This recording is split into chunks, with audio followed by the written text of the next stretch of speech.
이제 Z 변환의 성질 이야기를 하죠. 일단 가장 중요한 게 컨볼루션이었죠. 그래서 컨볼루션이 곱하기로 바뀐다는 얘기 있었고, 그다음에 이제 그 LTI 시스템에 관한 이야기를 H에 관한 얘기로 환원해서 이 장에서 얘기했는데, 이제 H의 Z 변환은 HZ에 관한 이야기로 말할 수 있겠죠. 이를테면 시스템이 코절하다는 것은 H가 n이 음수일 때 0이다라는 거니까 H의 Z 변환은 이런 모양이고, 이런 모양이어서 이제 여기 보면 지난번에도 얘기했던 것처럼 좀 이상한 표현이 있는데, 이거는 원래 빠지는 것 같은데 이게 포함되어 있다는 이야기는, 포함되어 있다는 얘기는 별게 아니라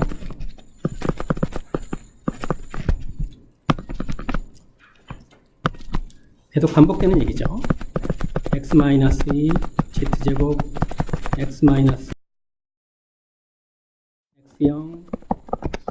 x1 z 인버스 뭐 이런 식인데 결국 이런 것들이 다 x-x -1 다 사라지니까 결국은 z의 양수 제곱한 거, z의 n제곱꼴로 된 게 다 사라진다는 의미예요. 그러니까 z가 무한대가 될 수 있다라는 이야기죠. z가 무한대가 될 수 있다는 말이 계속 좀 불편한데 별게 아니라 이런 종의 z의 포지티브 파워가 다 사라진다는 의미에 지나지 않고, 어쨌든 연속시간에서처럼 코절하면 연속시간에서 수렴 영역이 어떤 수직선 오른편에 있는 점들의 집합이었죠. 그러니까 수직선 오른편에 있는 게 여기서는 어떤 원 외부가 될 테고, 이것도 미안합니다. 자꾸 잘못된 게 있네. 필요 조건이죠. 코절하면 H가 이런 것을 만족하기 때문에 Z 변환이 이렇게 되고, 수렴 영역은 어떤 수직선 오른편에 있는 점들의 집합이다 라는 얘기고, 그리고 이 필요 조건이 H가 유리함수이면 오늘 왜 이러죠? Z인데 미안합니다. H가 유리함수이면 그러면 필요 충분 조건으로 바뀌어요. 이거는 그 연속선에서와 마찬가지로 유리함수라는 건 지수함수의 조합이고, 이런 거나 또는 이런 거나 뭐 이런 꼴들의 조합이어서 수직선 어떤 원 외부에 있는 점들의 집합이 수렴 영역이면 이거밖에 안 남는 거죠. 그래서 요 필요 조건이었던 수렴 영역이 어떤 수직선 오른편에 있는 점들의 집합이다라는 게 필요 충분 조건으로 바뀌어요.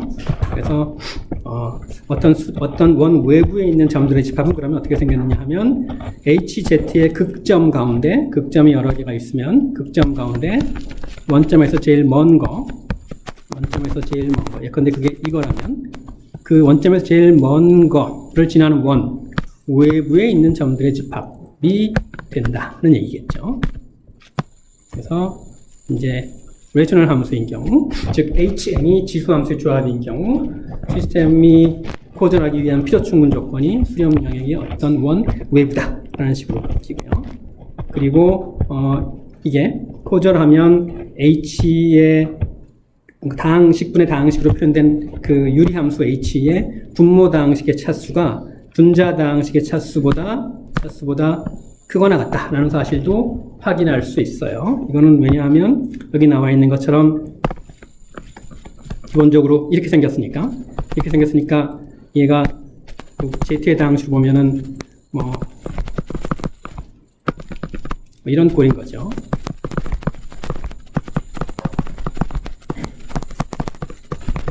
결국 얘는 Z 인버스의 다항식 형태로 쓰면 1-A Z 인버스의,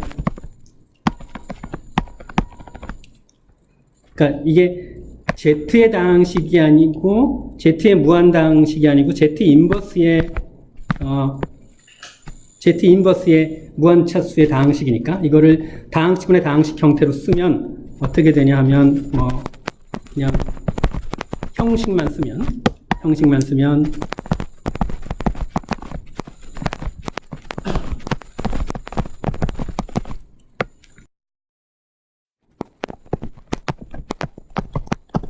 이렇게 Z 인버스가 분모 분자에 등장하는 식이 되고 이거를 Z에 대한 다항식으로 바꾸면 최고차항 여기에 최고차항을 곱해서 해야 되겠죠. 그러면 Z에 대한 다항식으로 바꾸면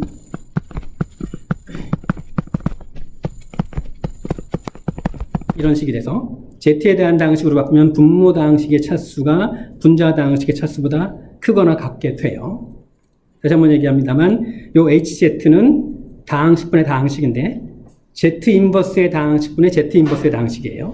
얘를 Z의 다항식분의 Z의 다항식으로 바꾸면 그 차수는 분모 다항식 차수가 분자 다항식 차수보다 클 수밖에 없게 된다는 거죠. 이를테면 이런 게 아니라는 얘기야. 1 플러스 AZ분의 B0Z 이렇게 할게요. Z 더하기 A분의 B0Z제곱 B1Z B2 이런 꼴이면 분모의 차수가 분자의 차수보다 작죠? 그렇죠? 얘를 무한 차수의 다항식으로 전개하면 어떤 모양이 나오냐 하면 B0Z 네모 더하기 Z 인버스 네모 더하기 Z 마이너스 인버스 뭐 이런 식이 나오게 되는 거예요. 그렇죠? 얘가 뭡니까? 얘가 다른 게 아니라 H의 마이너스 1이라는 거죠. 그러니까 분자 다항식 차수가 분모 다항식 차수보다 크면 이걸 펼쳐놨을 때 Z의 양수파워에 해당하는 텀이 나올 수밖에 없고 Z의 양수파워에 해당하는 텀이 나온다는 건 H의 마이너스 N 같은 N이 음수라 S 이런 게 나올 수밖에 없다는 거죠. 이렇게 설명을 해도 되죠. 어떻든 코절 시스템의 유한 차원 코절 시스템, 즉 HZ가 레셔널 함수인 경우 얘를 Z의 다항식분의 Z의 다항식으로 표시하면 분모 다항식의 차수가 분자 다항식의 차수보다 크거나 같다라는 것을 알 수 있죠. 자, 뭘 떠올리면 되죠? H의 라플라스 변환, 연속시간 시스템의 임펄스 응답 H의 라플라스 변환 이 유리함수면 분모 다항식의 분자 다항식으로 표시하고 그때 우리는 분모 다항식 차수가 분자 다항식의 차수보다 크거나 같은 경우만 다룬다고 했죠. 그 이유는 뭐였죠? 분자 다항식 차수가 분모 다항식 차수보다 크면 미분기가 존재하는 거죠. 미분기는 존재할 수 없다고 했으니까 미분기가 존재하지 않는다라는 전제 아래서 분모 다항식의 차수가 분자 다항식의 차수보다 크거나 같은 경우만을 봤어요. 이산 시간에서도 마찬가지로 분모 다항식의 차수가 분자 다항식의 차수보다 크거나 같은 경우만 보는데 이유가 살짝 다른 듯 싶어요. 왜 다른 거죠? 코절한 시스템은 보겠다는 거죠. 이산 시간 시스템의 전달함수가 유리함수면 분모 다항식의 차수가 분자 다항식의 차수보다 크거나 같은 경우만 다룬다라는 얘기는 코절 시스템만 다루겠다는 거예요. 그러니까 HS든 HZ든 분모 다항식의 차수가 분자 다항식의 차수보다 크거나 같은 경우만을 다룬다는 점에선 마찬가지인데 연속 시간에서는 미분기의 존재성과 관련이 되고 이산 시간에서는 코절리티랑 관련이 되는 거예요. 그래서 이유가 좀 다른 것도 같죠. 하지만 한 번 더 생각해 보면 완전히 다른 건 또 아닌 것 같아요. 왜냐하면 미분기의 코절리티를 우리가 문제 삼을 수 있기 때문인 거죠.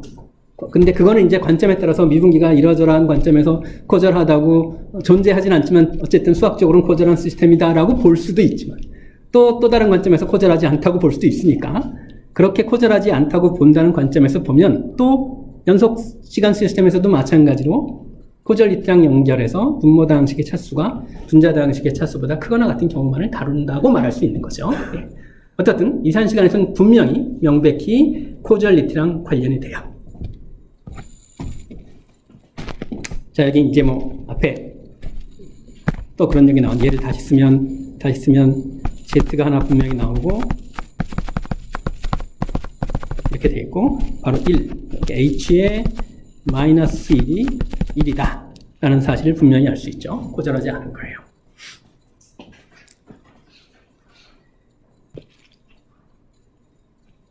예, 그리고 반면에 근데 얘는 요거는 Z의 반지름이 2분의 1은 원 외부에서 수렴 영역이 있는 거고 얘는 Z의 반지름이 2인 원 외부에서 존재하는 거고 그 둘이 동시에 존재하는 경우는 당연히 이거죠. 그리고 이거는 그 코절한 시스템의 Z 변환이고 임펄스 리스폰스는 역변환이니까 이렇게 되죠. 2분의 1의 n제곱 곱하기 un의 z변환이 이거고 2의 n제곱 곱하기 n의 un의 z변환이 이것이 되는 거죠. 코절리티 연결했고요. 그 다음에 이제 안정성입니다. H가 이게 이제 이렇게 간단하게 얘기를 하죠. 이걸 길게 얘기하기 시작하면 임펄스 리스폰스가 H고 그것의 Z변환이 HZ인 이산시간 LTI 시스템 이렇게 되는데 그냥 시스템 H 하면 그런 의미를 띠게 되겠죠. 안정하다는 얘기는 HN이 다 더할 수 있어야 되고 HN 다 더할 수 있다는 얘기는 물론 절대값이어서 H의 푸리에 변환이 있다는 얘기고 H의 푸리에 변환이 있다는 얘기는 H의 Z 변환의 수렴 영역이 단위원, 유닛 서클을 반지름 1인 원을 포함한다는 얘기가 되겠죠. 그래서 여기다가 코절리티까지 추가하면 어떤 모양이 되냐 하면 반지름이 1인 원을 수렴 영역에 포함하면서 그러면서 어떤 원 외부가 돼야 되니까 수렴 영역은 이렇게 될 거예요. 그리고 이 빨간데 안에 극점이 있는 거죠. 다시 말해서 극점이 물론 이제 HZ가 레이셔널 함수라는 전제 아래 극점이 반지름이 1보다 큰 원 안에 있으면 즉 극점의 절대값이 1보다 작으면 안정하다 라는 식으로 얘기할 수 있게 되겠죠. 그래서 연속 시간에서는 극점이 허축 왼쪽에 있으면 즉 극점의 실수 부분이 음수면 안정했고 이산 시간에서는 극점의 절대값이 1보다 작으면 안정했고 그리고 이것은 필요 충분 조건이에요. 그래서 이런 시스템과 이런 시스템 그래서 여기서는 A의 절대값이 1보다 작으면 극점이 이 그림에서 보이는 것처럼 그림이 이게 아니고 A의 절대값이 1보다 작으면 A가 예컨대 여기 있는 거죠. 그래서 안정한 거고 극점 이런 2차 시스템의 경우에는 R의 절대값이 1보다 작을 때 극점이 이렇게 되니까 안정하게 되겠죠. 어쨌든 극점의 절대값이 1보다 작을 때 안정하다 라는 식으로 코절 LTI 시스템의 안정성을 바로 판단할 수 있게 되겠죠. 극점의 위치만 가지고 할 수 있으니까 얼마나 편합니까? 자, 이건 이제 이산시간 LTI 시스템의 HZ를 바로 시스템 방정식에서 구해보는 거예요. 연속 시간에서 했던 거랑 마찬가지죠.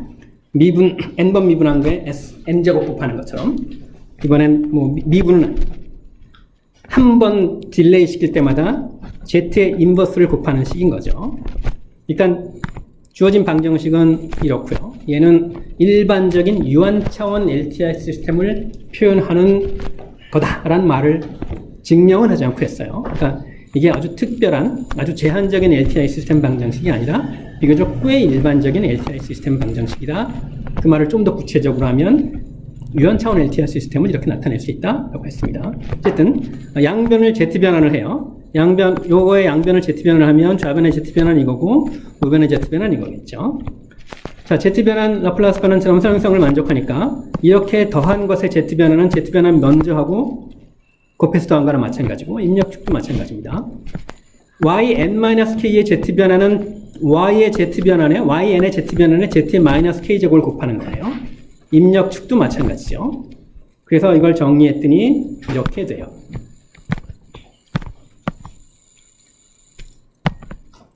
이렇게 돼요. 그래서 y를 hx라고 했을 때 h가 이렇게 되는 거죠. 분모는 ak를 계수로 한 z 인버스의 다항식이고 분자는 bk를 계수로 한 z 인버스의 다항식이고 얘를 z의 다항식으로 바꾸면 분모의 차수가 분자의 차수보다 당연히 크거나 같게 되겠죠. 예. 그래서 이제 그 차분 방정식을 Z변환과 역변환을 이용해서 간단히 할 수 있게 되는데 그에 하나 들어보죠. 자, 요 시스템 바로 Z변환을 양변의 Z변환을 해서 전달함수를 구하면 전달함수의 분모다 형식은 1 2분의 1 Z의 인버스예요. 2분의 1은, 마이너스 2분의 1은 이겁니다. 분자다 형식은 1 더하기 3분의 1의 Z 인버스입니다. 3분의 1은 여기 있습니다. 그래서 이거를 이런 식으로 정리를 했는데, 이런 식으로 정리한 이유는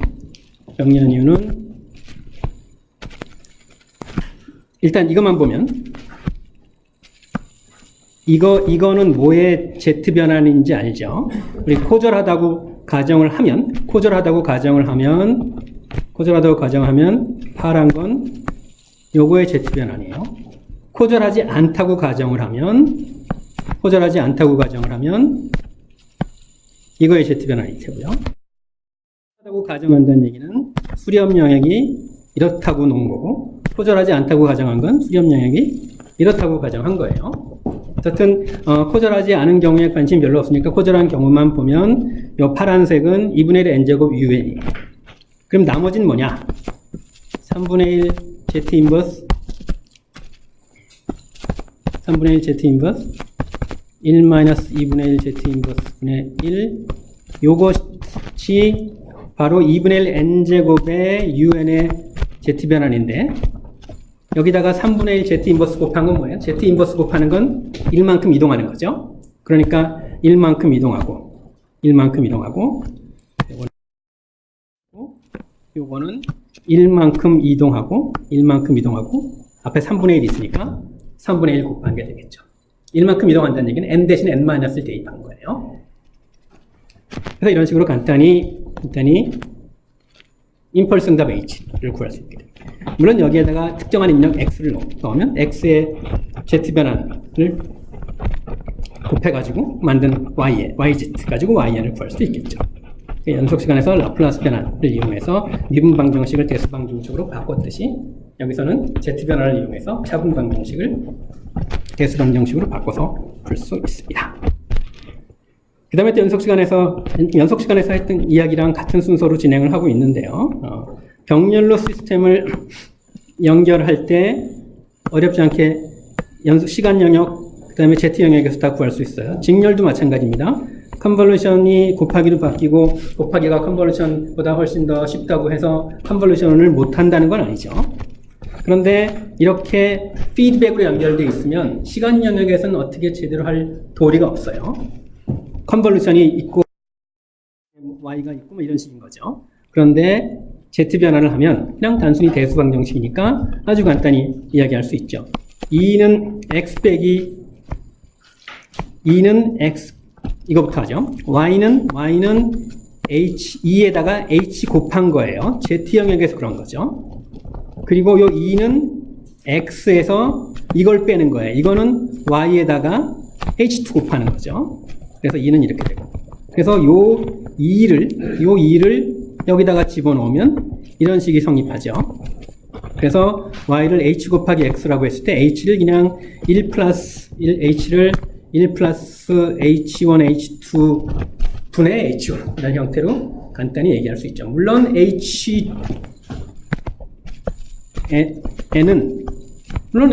1 플러스 h1 h2 h1의 역변환이다 라고 얘기를 할 수는 있죠. 어쨌든 라지 h1 h2 가지고는 얘기하기 쉬운데 Z변환을 하지 않고 h1 h2만 가지고 h를 쓰려고 하면 갑갑한 거죠. 잘 안 되는 거죠. 이게 Z변환의 강력한 힘인 거죠. 그래서 통신에서는 뭐 라플라스 변환까지 할 필요 없이 푸리에 변환 가지고 얘기할 수 있었던 것은 거기 피드백 시스템을 우리가 사용하지 않았기 때문이라면,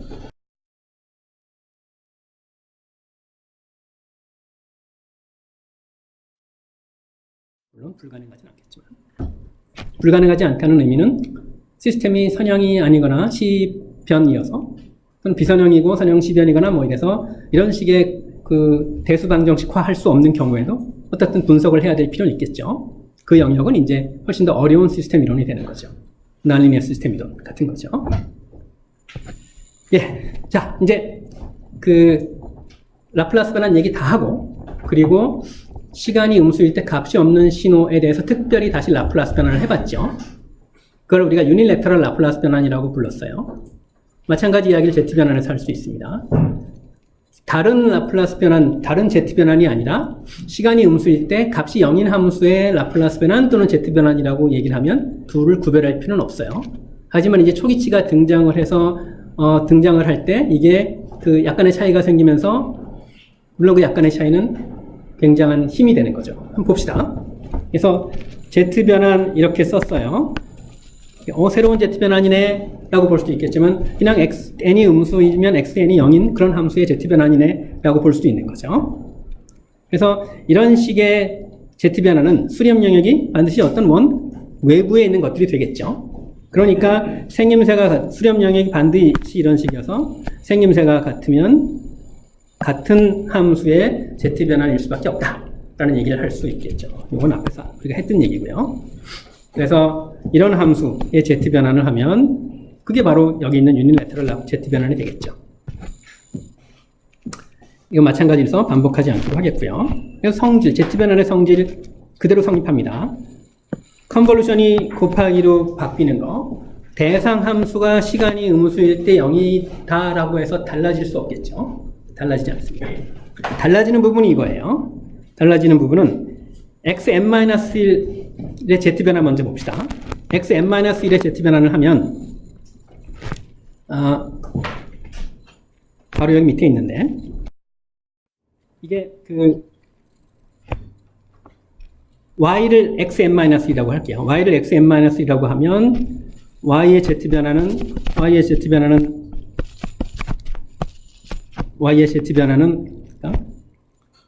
이게 문제가 뭐냐면 그냥 그 내가 유니래터럴 z 변환 말고 일반적인 z 변환을 한다고 하면 이렇게 되는 거죠. 그런데 여기서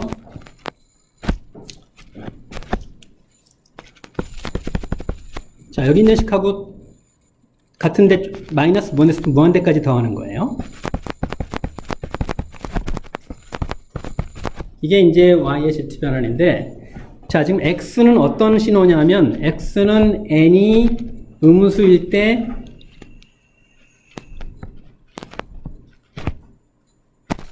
이거를 보면 얘를 내가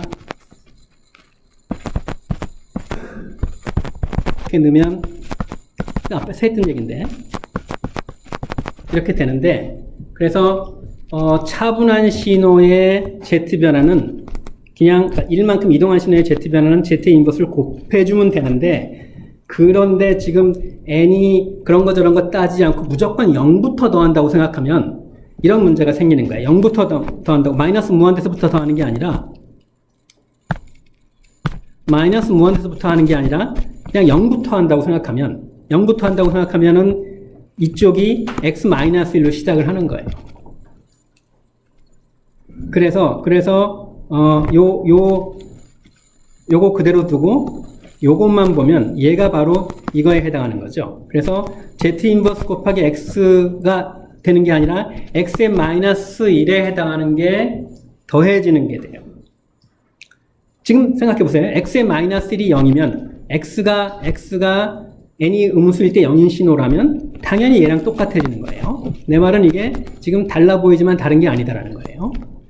x가 n이 음수일 때 0인 신호라면 xn-1의 z 변화는 똑같이 z 인버스 곱하기 xz예요. 그런데 n이 음수일 때도 값이 있는 신호를 z 변환하는데 0부터 했다면 그러면 계산을 좀 다르게 하는 거지. 그것 때문에 얘가 생기는 거예요. 그러니까 어쨌든 이 유니래터럴 라플라스 변환이 기본적으로는 같은 라플라스 잘못 얘기했죠. 유니래터럴 z 변환이 기본적으로는 같은 z 변환이지만 n이 음수일 때 값이 있는 신호를 유니래터럴 z 변환을 하면 뭔가 좀 달라지는 일이 생기겠죠. 바로 그거예요.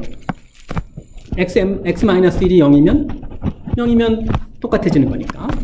그래서 바이래터럴 z 변환에서 우리가 봤던 사실과 충돌하는 건 아니다.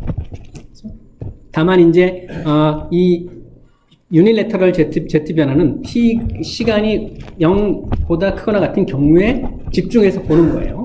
그런데 n이 음수일 때도 값이 있는 신호에 대해서 그걸 한다고 하면 당연히 그 차이에 해당하는 부분을 고려해 줘야 되겠죠. 이것처럼. 그래서 이제 이런 일이 벌어지는 거예요. 요거는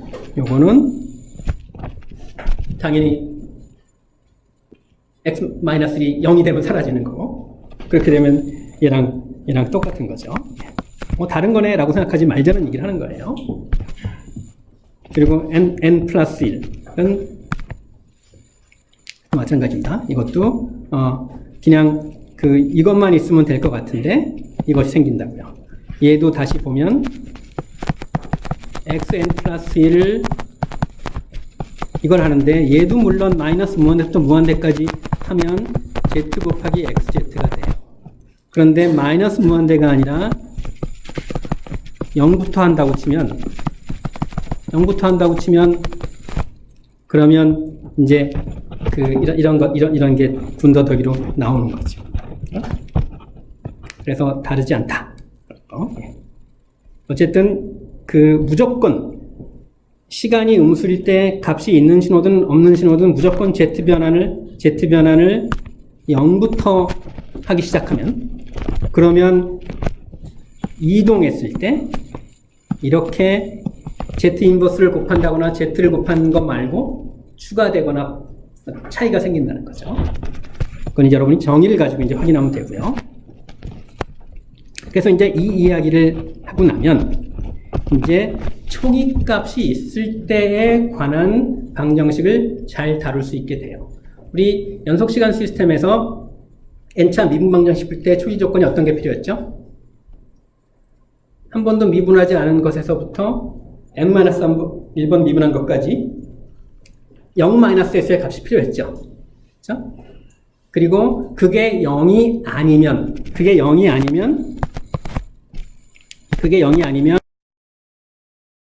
이렇게 시간 영역에서는 뭐 요 네모에 해당하는 게 생겼고, 당연히 z 변환을 해도 마찬가지겠죠. 이게 바로 초기치에 해당하는 거였어요. 이게 정확히 마찬가지 상황이 차분 방정식에도 생기는 거예요. 근데 차분 방정식의 초기 조건은 뭐냐 하면, 차분 방정식의 초기 조건은 y-1, y-2,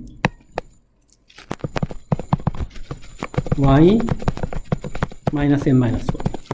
이 n개의 초기 조건을 가지고 문제를 푸는 거죠. 이 n개의 초기 조건이 0이면 당연히 이건 사라지는 거고, n개의 초기 조건이 0이 아니면 뭐가 남는데, 남는 거를 얘 가지고 어떻게 할 거냐 할 때 이제 이런 거를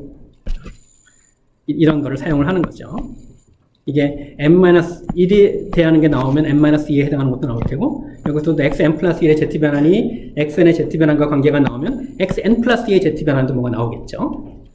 그래서 이제 그걸 이용을 해서 초기 조건이 있을 때의 차분 방정식을 풀 수 있다는 얘기예요. 이 얘가 이제 이 z 변환의 마지막 이야기입니다.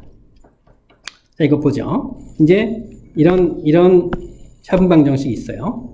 초기 조건 줍니다. 초기 조건이 있다는 얘기는 이제 y가 이렇게만 되지 않고 뭔가가 추가된다는 얘기예요. z 변환을 해놓고 봐도 마찬가지죠. 뭔가가 추가돼요. 추가되는 것 때문에 엄밀히 말하면 선형시일변 시스템이 아닌 거죠. 그렇죠? 원점을 지나지 않는 직선인 거죠. 이 추가되는 거를 초기 조건 때문에 추가되는 것을 유닐레터럴 z 변환 가지고 할 수 있다는 거예요. 자, xn-1의 z 변환 다시 한번 봅니다. xn-1의 z 변환은 이것에다가 이 초기 조건이 들어가요. 그러니까 그대로 쓰는 거죠. 자, y의 z 변환 yz, 3y-1의 z 변환, 이거는 3z 인버스 y 더하기 x의 x가 아니고 y죠. y의 마이너스.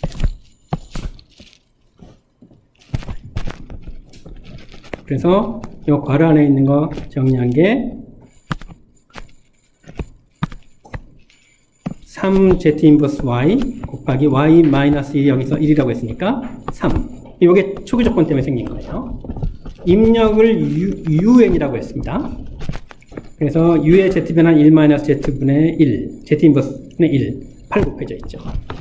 그러니까 이제 y는 간단히 구할 수 있는 거죠. y는 이것만 정의하면 얘가 1 더하기 3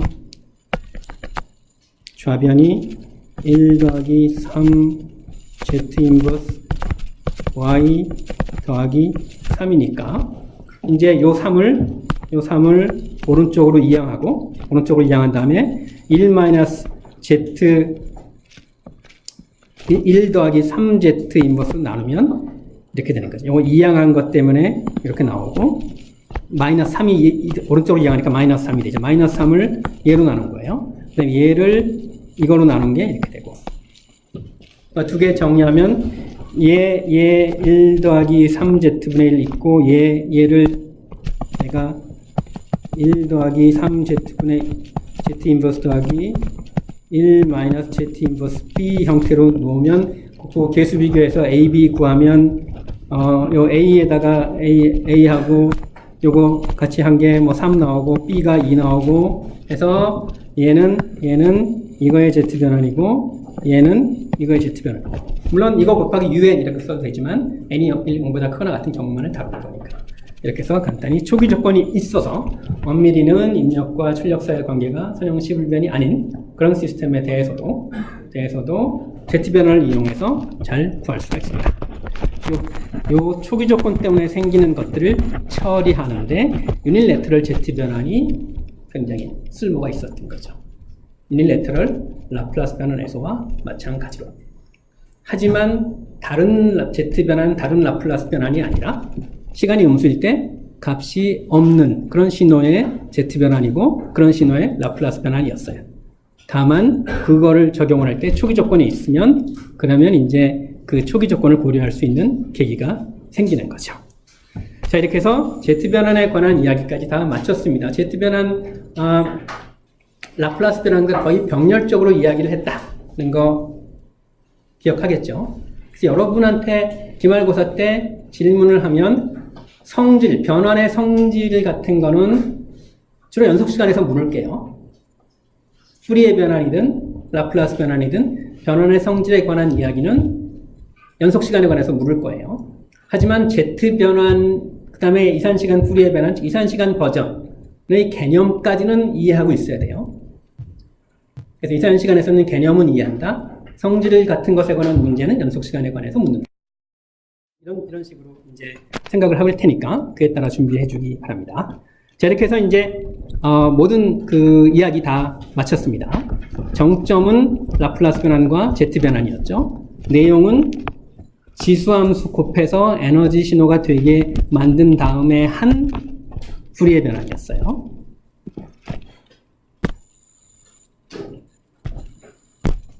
예, 이제 남은 시간은 여러분은 그냥 끝내는 걸 원할지 모르겠는데 남은 시간은 내가 생각하기에 재미있는 예를 두 개를 드는 것으로 사용을 하죠.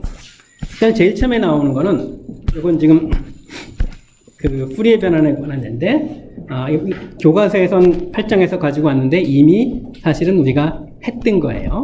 시간에서 컨볼루션이면 주파수에서 곱하기, 시간에서 곱하기면 주파수에서 컨볼루션, 시간에서 곱한 게 델타 함수면 그러면 잘못 얘기해. 시간에서 곱한 게 정연파면 주파수에서는 델타랑 컨볼루션 하는 거예요. 델타랑 컨볼루션 한다는 건 그만큼 이동하는 거죠. 그게 모듈레이션의 개념이었습니다. 그게 그대로 되는 거예요. 그래서 여기서 그냥 이런 얘기 했었다 정도로 이야기하고 넘어가죠. 내가 지금 보내고 싶은 정보는 여기 들어있어요. 내가 그냥 ST를 쓰지 않고 SJ 오메가만 써도 이제 이해되죠. ST라는 신호의 푸리의 변환이에요. 이걸 어떻게 보낼 거냐 하면 그냥 보내지 않고 코사인 오메가 제로 t에 얹혀서 보내요.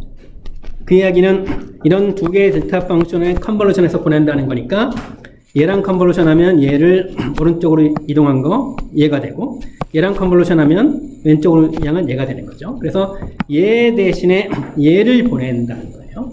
그럼 받은 사람은 이건 받고 나서 만족할 거냐?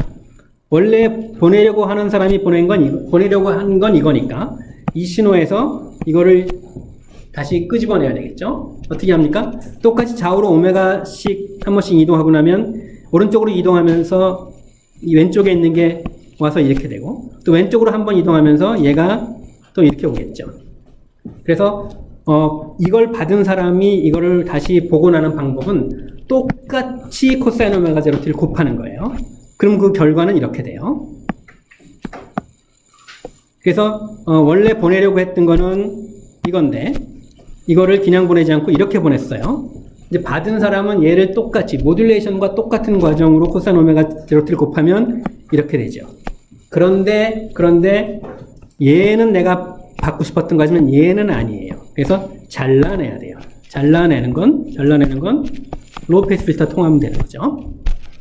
근데 이런 그림이 통하려면, 이런 그림이 그려지려면 어떻게 돼야 되냐면 봅시다. 얘 원래 주어진 신호에 최대 주파수라는 게 있어야 돼요. 최대 주파수 예컨대 오메가 1. 오메가 1보다 절대값이 오메가 1보다 더 큰 주파수 성분은 없다는 전제가 있어야 이렇게 겹치지 않은 깔끔한 그림이 생기는 거예요. 그래서 이걸 좀 더 명확하게 써보면 지금 원래 신호는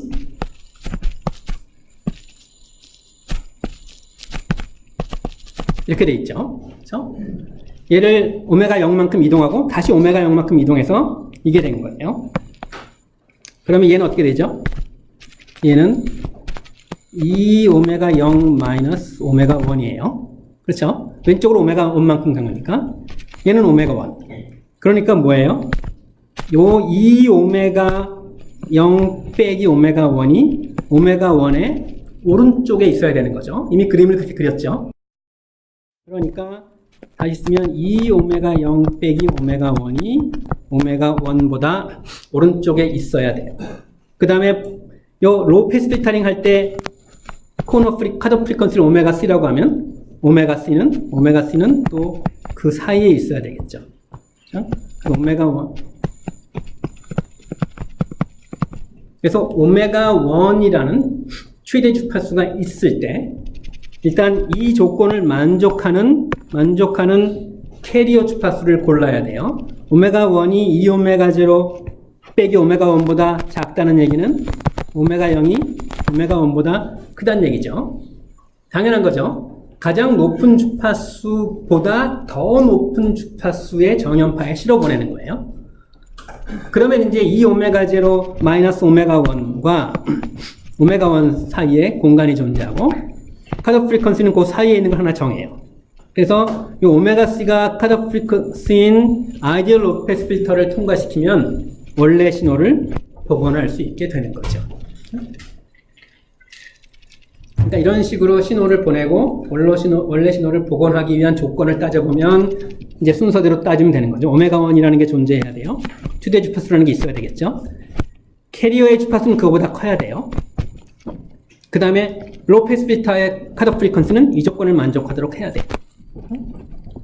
이게 이제 이상적으로 원래 신호를 복원해내기 위한 내는데 필요한 조건이에요. 근데 이런 조건이 실제로 만족될지를 보면 사실 처음부터 간단치 않아요. 과연 최대 주파수라는 게 존재할 거냐? 이런 신호면 어떻게 될 거냐? 최대 주파수가 존재하지 않겠죠. 그래서 이런 식으로 오른쪽으로 왼쪽으로 이동을 2번 하면 겹치는 부분이 생겨요. 근데 이 겹치는 부분 때문에 문제만 안 되면 되는 거죠. 이를테면 여러분이 마이크를 통해서 스피커를 거쳐서 나오는 제 목소리를 들었을 때 제 원래 목소리랑 조금 다를지는 몰라도 내가 무슨 말을 하는지 아는 아로 전달되고 어는 어로 전달되겠죠. 그러니까 큰 문제는 없는 거죠. 그래서 수학적으로는 완전한 복원이 불가능하다. 완전한 복원을 하려면 이런 조건이 필요하지만 이런 조건이 만족되지 않는 실제적인 경우에도 통신에 문제가 되진 않는다라는 거죠. 그러니까 이제 그 이른바 육성과 그 전기 신호로 변환돼서 나오는 소리를 우리가 이게 주는 정보가 같다 하는 사실을 생각하면 현실적인 문제가 되는 건 아니지만 수학적으로는 완전한 복원이 불가능하다라는 얘기를 할 수 있겠죠. 그 다음에 마지막으로 아이디얼 로페스 필터도 할 수 없다고 했죠. 왜 할 수 없죠? 아이디얼 로페스 필터는 포절하지 않은 시스템인 거죠. 그렇죠? 단계별로 수학적으로는 완전한 복원이 가능하지 않지만 현실적으로는 문제가 없다. 신호에 따라서는. 그 얘기고요. 그 얘기고 이런 식으로 해서 보내는 이유는 여러 가지 있지만 한 가지만 보면 이런 거예요. 내가 지금 세 가지 신호를 동시에 세 가지 신호를 보내려고 하는데 이 세 가지 신호가 주파수들이 서로 비슷해 겹쳐 있어. 이걸 더해서 보내면 그러면 그야말로 이제 짬뽕이 되는 거지. 그런데 얘네들을 내가 서로 다른 캐리어에 얹어서 보내요. 얘는 여기에 얹고 얘는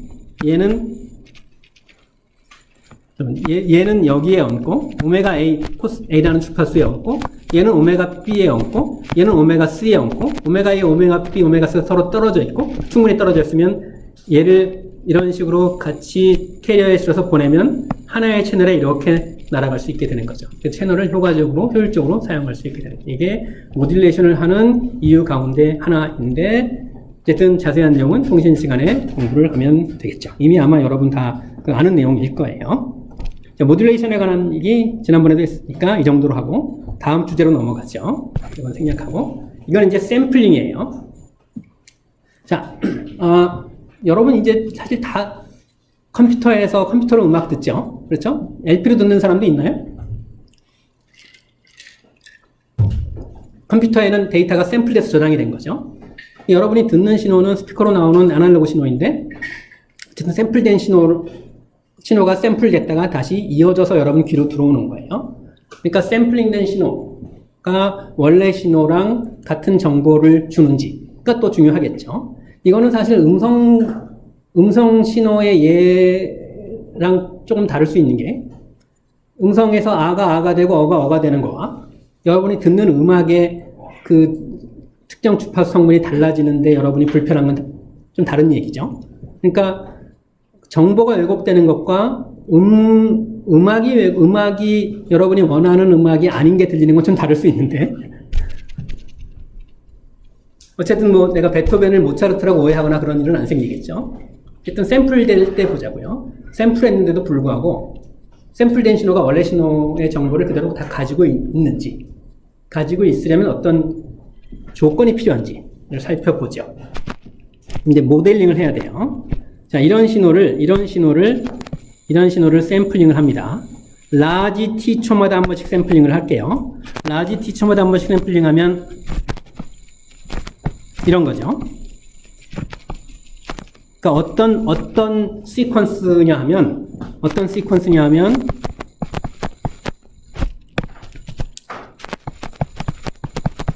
이런 시퀀스예요. 내가 이걸 이렇게 표시할까요? 자, 빨간 점들 이렇게 XK라고 놓으면 됩니까? 그래요? 내가 근데 얘를 이렇게 놓지 않고 이렇게 놓으면 어떻게 돼? 빨간 걸로 표시하지 않고 이렇게 표시하는 거야.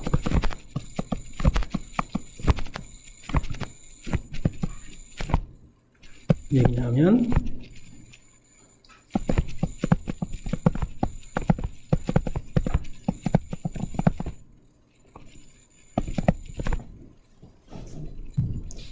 자, 파란 거 보입니까? 지금 요 각각의 XK를 면적으로 하는 임펄스들이 나열된 걸로 보겠다는 거예요. 말이 됩니까? 말 돼요? 그러니까 다시 그리면 원래는 높이가 요 빨간 점인 신호예요. 얘를 어떻게 보겠다고 하는 거냐 하면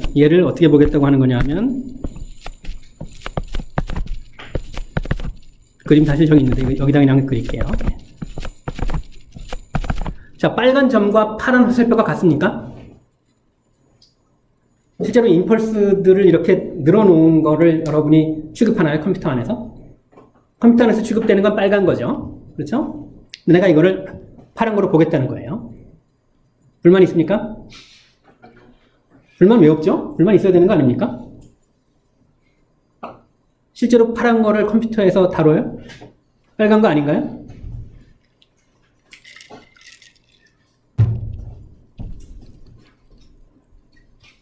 여기서 중요한 건 컴퓨터에서 실제로 어떤 일이 벌어지는가가 아니라 내가 이걸 어떻게 1대1 대응 관계를 만들 거냐는 거죠. 수학적인 모델은 물리적인 거를 그대로 반영할 필요가 없어요. 물리적인 거가 1대1 대응하면 돼요. A라는 높이가 A인 펄스가 있는데 나는 그 높이가 A인 펄스 대신에 머릿속으로는 면적이 A인 임펄스와 대응시키겠다는 거예요. 하려면 하는 거죠. 그게 실제로 안 그렇지 않냐? 라고 물어보면 당연히 안 그래요. 실제로 안 그렇지만 실제와 1대1 대응해요. 사실은 높이를 생각하는데 나는 그 높이와 1대1 대응하는 면적을 생각한다는 거죠. 임펄스로. 말릴 수 없어요. 그렇게 하겠다는데. 다만 1대1 대응 관계를 계속 잘 인식할 수 있으면 되죠. 왜 이렇게 하냐 하면 지금 풀이의 변환 가지고 원래 신호와 샘플된 신호를 비교하려고 하는 거잖아요. 그리고 원래 신호 연속 시간에서 있어요. 연속 시간에서 있는데 이걸 샘플하면 이산시간이 돼. 이산시간 신호는 연속 시간 풀이의 변환을 할 수 없어요. 접근하면 사라지니까. 그렇죠? 그래서 연속 시간 풀이의 변환이라는 동일한 틀을 가지고 비교를 하려면 점은 곤란하다 이거죠. 점과 1대1 대응하는 그런 임펄스들을 생각하면 가능해지는 거죠. 일단 봅시다. 가봅시다. 어쨌든 원래는 빨간 점인데 파랗게 모델링을 했어요. 그래서 얘를 내가 파란 걸 XP라고 해요. XP는 이제 X에다가 결국 이런 임펄스들을 곱한 게 X에다가 이런 임펄스들을 곱한 게 바로 XP예요. 델타 T를 곱한 게 이게 0이라고 하면 델타 T를 곱한 게 이거라면 얘는 델타 T-T를 곱한 거고 얘는 델타 T-ET를 곱한 거고 X에다가 얘는 델타 T 플러스 T를 곱한 거고 이런 식인 거죠. 그래서 요 XP의 풀이의 변환과 X의 풀이의 변환을 비교를 하는 거예요. 그리고 다시 말하자면 XP는 파란 임펄스들이지 빨간 점들이 아니에요. 하지만 XP를 알면 빨간 점도 알아요. 빨간 점을 알면 XP도 알아요. 1대1 대응이면 마찬가지예요. 물리적인 구현을 얘기하는 게 아니라 수학적인 1대1 대응 관계를 얘기를 하는 거예요. 그래서 이제 XP가 샘플된 신호의 수학적 모델이고, 저 수학적 모델은 머릿속에 있는 개념이에요. X가 원래 신호예요. 이 둘의 풀이의 변환을 해보면 돼요. 자, 뭡니까? 곱하는 건 XP는 X 곱하기 P죠. XP는 X 곱하기 P예요. XP는 이거지만, 머릿속에 있는 건 이거지만, 실제로 있는 건 이거죠. 상관없죠. 자, XP는 X 곱하기 P인데, 주파수 영역으로 가면, 바로 X와 P의 컨볼루션은 2파이. P는 뭡니까? 요거 풀이의 변환하면 어떻게 돼요? 요거 풀이의 변환하면? 요 델타들이 쭉 나열되어 있는 게 풀이의 변환을 해도 델타들이 나열되어 있는 거죠. 그래서 P들이 또 델타들이 나열되어 있는 거예요. 그래서 XP를 주파수 영역에서 보면 이렇게 P와 컨볼루션 된 거니까 오메가 요 샘플링 타임 요게 이제 요 오메가 S만큼 계속 이동시켜 가면서 여기서 볼게요. X의 풀이의 변환이 이거고 이게 P의 풀이의 변환이에요. 오메가 S만큼 쭉 늘어서 있는 임펄스들이에요. X 곱하기 P의 풀이의 변화는 X와 P의 컨볼루션이니까 얘랑 컨볼루션 하는 건 이거, 얘랑 컨볼루션 하는 건 2오메가 S만큼 이동한 거, 얘랑 컨볼루션 하는 건 이만큼 이동한 거 이렇게 되는 거죠. 그래서 요 신호의 최대 주파수 오메가 M이라는 게 잘 보이나요? 오메가 M이라는 게 존재하면 이렇게 오메가 S만큼 이동한 게 오메가 M하고 겹치지만 않으면 돼요. 그러면 원래 신호 정보를 잃지 않아요. 얘가 뭐냐 하면 얘가 오메가 S 빼기 오메가 M이에요. 얘가 오메가 M보다 오른쪽에 있으면 이런 그림이 그려지는 거죠. 그리고 얘는 다시 쓰면 오메가 S가 2 오메가 M보다 크다는 얘기예요. 만약에 이 조건을 만족하지 않으면 이렇게 맨 아래에 있는 것처럼 겹치는 일이 벌어져요. 그러면 원래 신호가 가지고 있는 정보를 잃는 거죠. 그러니까 여기서도 모듈레이션과 비슷한 방식으로 이야기할 수 있다는 걸 알 수 있어요. 최대 주파수라는 게 있어야 돼요. 오메가 M. 그 다음에 그거보다 더 높은 주파수. 어떻게 높냐면 그거의 2배보다 높은 주파수로 샘플링을 하면 이렇게 겹치지 않게 분포가 돼요. 그러면 마지막으로 요 오메가 C 아이디얼 로페스 필터의 컷오프 프리퀀시가 오메가 M보다는 크고 오메가 S 마이너스 오메가 M보다는 작은 그런 오메가 C를 갖는 아이디얼 로페스 필터를 만들면 그러면 되겠죠. 그러니까 샘플링을 한다는 건 그냥 쭉 늘어놓는다는 얘기예요. 계속 일정한 간격으로 주파수 영역에서 나는 늘어놓은 적이 없는데 나는 그냥 샘플링만 했을 뿐이죠. 연속 시간에 샘플링 한다는 건 시간 영역에서 샘플링을 그렇게 한다는 건 주파수 영역에선 오메가 S만큼 계속 이동하는 거예요. 그러니까 충분히 높은 주파수로 물론 충분히 높다는 얘기는 바로 이거죠. 충분히 높은 주파수로 샘플링하면 이렇게 원래 주파수 성분들이 다 겹치지 않고 살아있는 거죠. 그래서 샘플링을 해도 원래 신호, 샘플링을 한 뒤에 샘플링에서 받은 신호 가지고 원래 신호를 복원할 수 있는 그런 조건이 이렇게 나오게 되는 거죠. 우리가 앞에서 앰플리튜드 모듈레이션에서 봤던 거와 정확히 마찬가지 얘기인 거죠. 그래서 이제 샘플링 해서 원래 신호가 가진 정보를 잃지 않고 복원할 수 있는 조건이 이제 다시 나오게 되죠. 오메가 M이라는 게 존재해야 됩니다. 이거죠. 오메가 M. 오메가 M보다 절대값이 큰 주파수 성분은 없다. 그 다음에 샘플링을 그 최대 주파수 오메가 M의 2배보다 높은 주파수로 해요. 그 다음에 오메가 C, 요 오메가 M과 오메가 S 마이너스 오메가 M 사이에 컷오프 프리퀀시를 갖는 아이디얼 로페스 필터를 인가해요. 그러면 원래 신호를 다시 할 수 있게 되죠. 그런데 벌써 제약 조건들이 있죠. 신호가 이러냐? 아니면 방법이 없는 거고. 또 이렇다 하더라도 아이디얼 로페스 필터가 가능하지 않으니까 또 여기서 걸리는 거죠. 그래서 처음부터 문제가 있고 여기에도 문제가 있고 그래서 이상적인 완전한 복원은 가능하지 않다. 이런 것을 알 수 있죠. 완전한 복원은 가능하지 않지만 예를 들어서 내가 완전한 복원은 가능하지 않지만 뭐 이런 게 있으면 넘어자. 이런 신호가 있으면 오메가 M이라는 건 존재하지 않지만 내가 얘를 높은 주파수로 샘플링을 하면 뭐 이렇게 돼서 이게 더해진 상태로 와서 이 부분에서 왜곡이 생겨도 내가 이걸 받았을 때 예컨대 이게 내 목소리라면 또는 음악이라면 그러면 뭔지 이해는 할 수 있게 되겠죠. 하지만 높은 주파수에서 약간 달라지겠지. 그래서 듣는 음악이 적어도 아주 높은 주파수에서는 왜곡된 신호일 거다라는 생각은 할 수 있어요. 그렇지만 크게 문제가 되지 않는 건 이 높은 주파수의 왜곡이 가청 주파수보다 높으면 그러면 귀로는 구별할 수 없게 되겠죠. 그렇죠? 그래서 기본적으로 샘플링은 AM과 같은 개념이다 라는 이야기를 할 수 있습니다. 그리고 여기서 나는 이 얘기를 굉장히 흥미롭게 항상 하고 있어요. 내가 흥미롭게 얘기를 한다는 게 뭐 듣는 사람도 흥미롭게 듣는 건 모르겠는데 얘는 실제가 아니에요.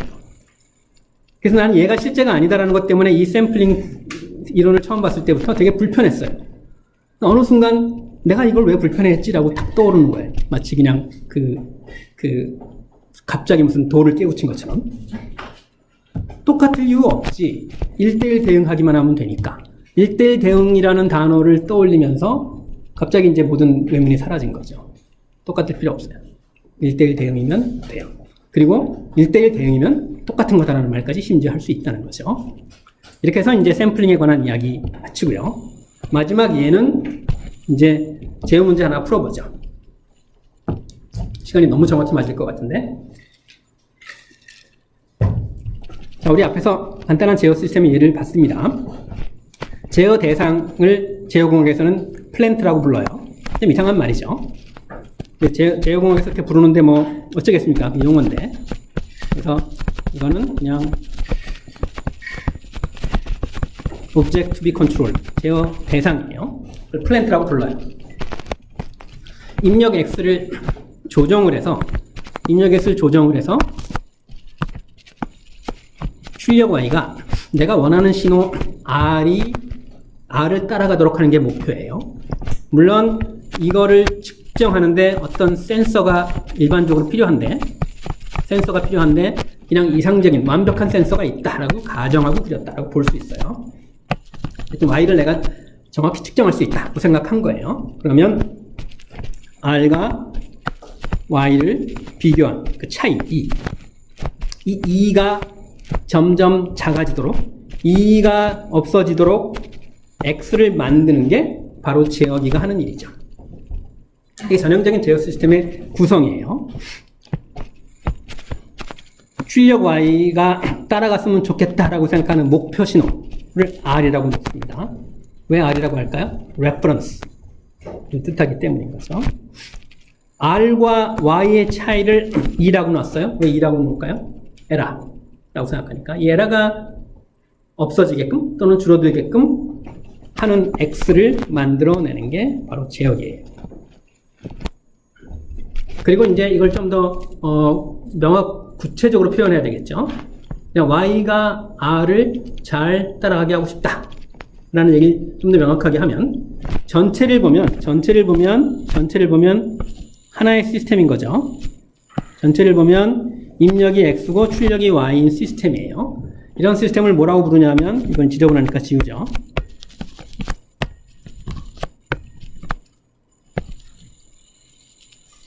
이런 시스템을 closed loop 시스템이라고 부릅니다.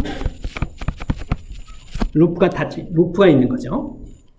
그 피드백 시스템, closed loop 시스템 다 같은 말이에요. 일단 제일 먼저 요 closed loop 시스템이 안정해야 돼요. 당연한 조건이죠. 내가 Y가 따라갔으면 좋겠다고 생각하는 신호가 발산하면 안 되겠지. 그렇죠? 얘는 유한하게 들어간다고 했을 때 얘가 유한한데 얘가 유한하지 않으면 일단 Y는 R을 못 따라가는 거지. 그렇죠? 유한하지 않은 신호가 어떻게 유한한 신호를 따라간다고 말할 수 있겠습니까? 제일 먼저 필요한 건 따라서 유한한 R에 대해서 유한한 Y가 나와야 된다. 따라가는 건 그 다음 문제야. 이게 뭡니까? 안정해야 된다는 거죠. 그 다음 이제 안정성을 확인하고 나면 오케이, R은 유한한데 Y는 유한하지 않아? 이런 일은 있을 수 없어요. 이제 그 다음은 잘 따라가도록 하게 하는 거예요. 잘 따라간다는 말도 명확하게 할 필요가 있어요. 세상에 존재하는 모든 유한한 신호 R을 따라가는 Y가 세상에 존재하는 모든 R을 따라가게 하는 일은 불가능해요. 이를테면 내가 R을 줄 때 이런 R을 막 줘. 그러면 다이나믹 시스템의 출력이 어떻게 Y가 빨랐다면 어떻게 순간적으로 이렇게 돼요? 이렇게 안 되겠죠. 이렇게 안 되고 이렇게 좀 시간 지연이 생기겠죠. 그렇죠? 그러니까 일반적인 신호를 따라가게 할 수는 없어요. 내가 R을 순간적으로 바꿔놓고 Y도 순간적으로 바뀌길 바랄 수는 없는 거죠. 물리적으로는 그럼 상대성 이론을 위반하는 건가? 변하는데 시간이 걸리죠. 모든 다이나믹 시스템은 시간이 필요해요. 그러니까 0초 안에 3만큼 변해. 그럼 불가능한 거지. 그러니까 모든 신호를 따라갈 수는 없어요. 그러니까 적어도 이런 신호는 잘 따라가게 해야 되겠다 라는 식으로 정의를 해야 돼요. 문제를. 그러니까 가장 생각하기 쉬운 신호는 적어도 스텝 신호는 잘 따라가야 되겠다. R이 이렇게 생겼으면 Y는 적어도 순간적으로 그렇게 되진 못하지만 시간이 지나면 이렇게 R을 향해 갔으면 좋겠다 라는 거죠. R이 스텝 신호인 경우에 대해서. 그러니까 이제 두 가지 구체적인 과제를 주는 거예요. 첫째, 비버 스테이블하다. 둘째, 입력 R이 UT인 경우에 대해서 E가 0으로 수렴한다. 입력 R이 UT라고 하더라도 UT는 순간적으로 0에서 1로 바뀌는 거죠. 그러니까 이런 입력도 바로 Y가 따라갈 수는 없어요. 하지만 시간이 지나면 따라가게 하고 싶은 거죠. 그래서 두 가지 과업을 제어기 설계하는 첫째, 안정해야 된다.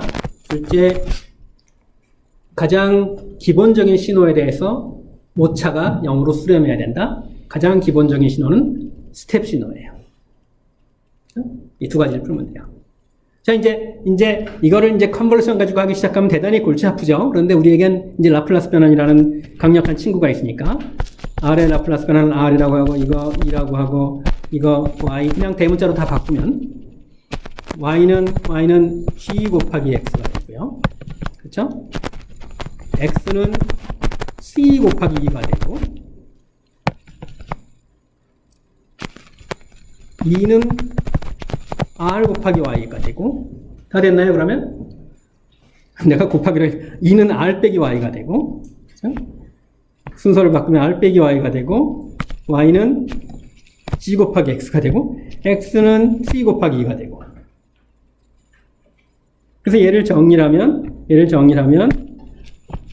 Y는 1 더하기 C 2부터 할까요? 이걸 정리하면 2는 1분의 1 곱하기 R이 돼요. 그래서 R분의 2가 이렇다라고 얘기를 할 수 있는 거죠. 이건 뭐 요 세 가지씩 정리하면 되죠. 그러면 2가 이렇게 나왔으니까 Y는 어떻게 돼요? 2에다가 C 곱하고 다시 G 곱하는 거를 여기다가 C 곱하기 G만 곱하면 되는 거죠. C 곱하기 G만 분자해서 이렇게 되는 거죠. 그래서 R은 2는 R 곱하기 이거, Y는 R 곱하기 이거. 그래서 내가 요 클로즈드 시스템의 전체 전달 함수를 보면 이제 이게 어떻게 되냐 하면 1 더하기 C 곱하기 C 곱하기 G C 곱하기 G 이렇게 돼요. 이게 요 전체 입력 R과 출력 Y 사이의 전달 함수. 이 클로즈 루프 시스템의 임펄스 리스폰스의 라플라스 변환인 거예요. 그리고 Y가 유한한 R에 대해서 Y가 유한해야 된다. 이 시스템이 비보 스테이블 해야 된다라는 이야기는 요 H의 분모를 0되게 하는 극점이 허축 왼쪽에 있으면 되죠. 분모를 0되게 하는 S는 요 1 플러스 CG를 0되게 하는 S죠. 그렇죠? 1 플러스 CG가 0이면 전체 분모가 0이니까 1 플러스 CG가 0이다. 1 플러스 CG의 근. 1 플러스 CG의 근이 허축 왼쪽에 있으면 돼요. R과 Y 사이의 관계도 그렇고 R과 E 사이의 관계도 그래요. 1 더하기 CG가 0 되는 S가 즉 1 더하기 CG의 근, 루트가 전체의 극점이 되는 거예요. 그래서 1 더하기 CG 첫 번째 문제 이렇게 풀면 돼요. 1 더하기 CG의 근입니다. 1 더하기 CG의 근이 바로 1 더하기 CG의 근이 1 더하기 CG의 근이 바로 요 1 더하기 CG분의 1이나 1 더하기 CG분의 CG의 극점이 되는 거죠. 이것이 모두 허축 왼쪽에 있으면 비보 스테이블해요. 그래서 이제 요 1번 조건을 찾았어요. 이 문제의 답은 물론 어떻게 이런 일이 벌어지도록 하는 C를 설계할 거냐라는 건 또 다른 문제지만 어쨌든 이런 일이 일어나도록 C를 정해야 돼. 자, 그 다음 문제 풀어야죠. 그 다음 문제는 이제 2번인데 R이 U일 때 2가 0으로 수렴해야 된다. 뭔가 파이널 밸류 티어렘을 써야 될 것 같죠? 파이널 밸류 티어렘을 쓰려면 파이널 밸류가 존재하기 위한 조건이 필요했죠. 그거는 S 곱하기 라지 2의 극점이 허축 왼쪽에 있어야 된다 라는 조건이 있으면 되겠죠. 봅시다. 파이널 밸류 티어렘을 쓰는 거예요. 그래서 파이널 밸류 티어렘, 이거 파이널 밸류 티어렘을 쓸 수 있으면 이렇게 계산할 수 있어요. 쓸 수 있으면. 쓸 수 있는지는 아직 모르겠어. 봅시다. 2는 뭐였죠? 2는 이거 곱하기, 여기 있네. 이거였네. 그래서 2 대신에 이걸 넣어요. 여기다가 S를 곱하면 이제 이렇게 들어가는 거죠. 그런데 R이 뭐였습니까? R이 UT였어요. 그렇죠? R이 UT였죠. 그러니까 R은 UT의 라플라스 변화는 뭐죠? S분의 1이죠. 그렇죠? 요게 R이에요. 그런데 분모의 S와 분자의 S가 상대에서 사라지네. 그래서 요 R 다시 쓴 건데, 요게 S분의 1이고, S 곱했고, S하고 S분의 1 사라져서, 이제 이것만 남는 거죠.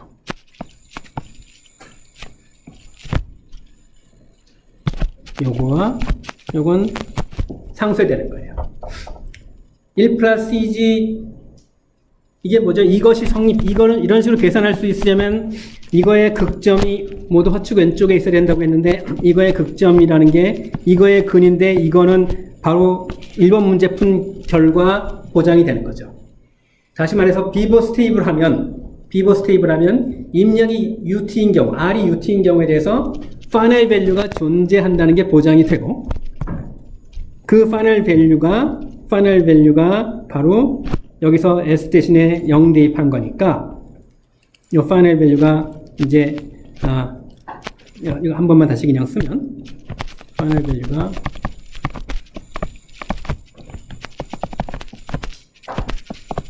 이렇게 되는 거예요. 파이널 밸류가 존재한다는 건 비버 스테빌리티 가지고 이야기됐고, 그리고 파이널 밸류 티어렘을 쓴 결과는 이거고. 근데 우리가 원하는 건 얘가 0으로 가길 원하는 거죠. 그렇죠? 얘가 0으로 가길 원하는 거예요. 그러니까 얘가 0으로 가길 원하는 거예요. 얘가 0으로 가려면 CG가 어디로 가야 돼요? 무한대로 가야 되는 거죠. 그래서 CG가 S가 0으로 갈 때 무한대로 가면, 그러면 된다는 거예요. 이것이 0이 되기 때문에. 그래서 먼저 비버 스테이블하게 만들고, 그러면 1 플러스 CG의 근이 모두 허축 왼쪽에 있도록 하고, 그 다음에 비버 스테이블하게 만들면 UT에 대한 파이널 밸류가 존재하니까 파이널 밸류 티어렘을 쓸 수 있고, 파이널 밸류 티어렘을 쓰고 나서 그게 0이 되게 하는 조건이 바로 이렇게 되는 거죠. S 대신에 0 대입한 게 무한대가 되는 거예요. 그러니까 CG의 DC 게인이 무한대인 거예요. 원 세상에 DC 게인이 무한대인 시스템이 뭡니까? 어떤 시스템 DC 게인이 무한대가 되죠? 어떤 시스템이 DC 게인이 무한대가 되죠? 예컨대 이런 거. 대표적인 게 적분기예요.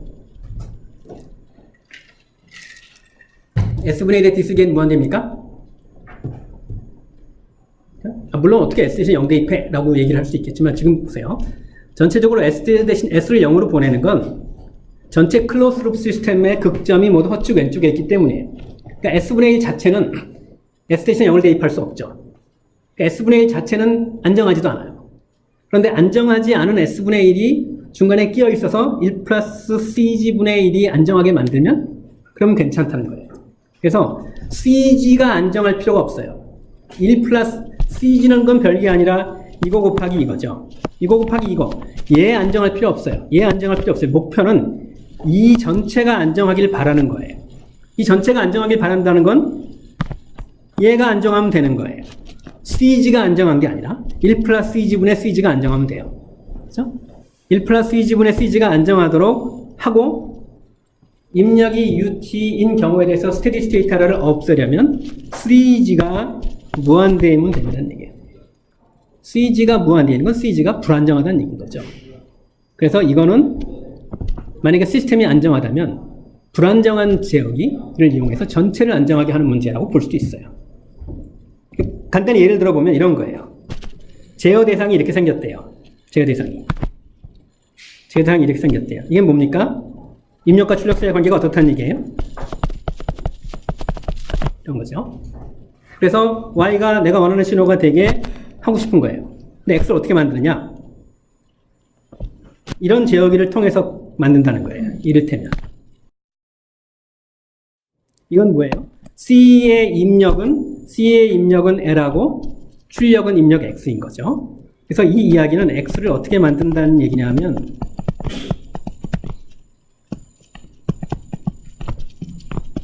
이렇게 만든다는 얘기예요. 적분이 뭡니까? 적분 S 변환하면 S분의 1 곱하는 거죠. 그러니까 이게 라플라스 변환을 썼으면 X가 KP 더하기 S분의 KI 한 것에다 2를 곱한다는 얘기는 이거를 시간 영역으로 옮겨가면 2에 비례하는 거에다가 2의 적분에 비례하는 걸 넣는다는 거죠. 즉 오차를 적분해서 입력으로 넣어주는 장치가 바로 이거를 무한되게 만드는 거예요. 오차를 적분한다는 게 바로 C 안에 S분의 1이 있다는 얘기죠. C 안에 S분의 1이 있다는 게 0 대입하면 무한대가 된다는 거죠. 그래서 이런 식으로 스테디 스테이트 에러를 없애는 건 시간 영역에서 보면 오차를 적분한 것을 입력에 넣어주는 항이 있다라는 의미예요. 그리고 이거는 자동제어에서 아주 기본적인 요소가 돼요. 오차의 적분을 포함을 해서 스테디 스테이트 에러를 없애는 건 제어공학의 가장 기본적인 이야기 중에 하나예요. 그러니까 어떻게 보면 적분기가 안정하지 않다는 생각을 하면 안정하지 않은 시스템으로 전체 시스템을 안정하게 만드는 것이요. 예, 이렇게 해서 그 모든 예를 다 들었고요. 기출 문제 보시면 요 마지막 문제가 들어있는 게 꽤 많죠. 조금씩 달라지긴 했지만 개념은 뻔한 거죠. 그래서 이런 문제가 만약에 또 나온다면 절대로 틀리면 안 되겠죠. 예, 여러분 한 학기 동안 고생 대단히 많이 했고요. 결국 푸리의 급수에서 시작해서 푸리의 변환을 거쳐서 라플라스 변환까지 이어진 이런 일종의 여행을 그 의미, 그 지적 성취 이런 것들을 한번 잘 살펴보고 그리고 기말고사 준비 잘 하기 바랍니다. 마치겠습니다.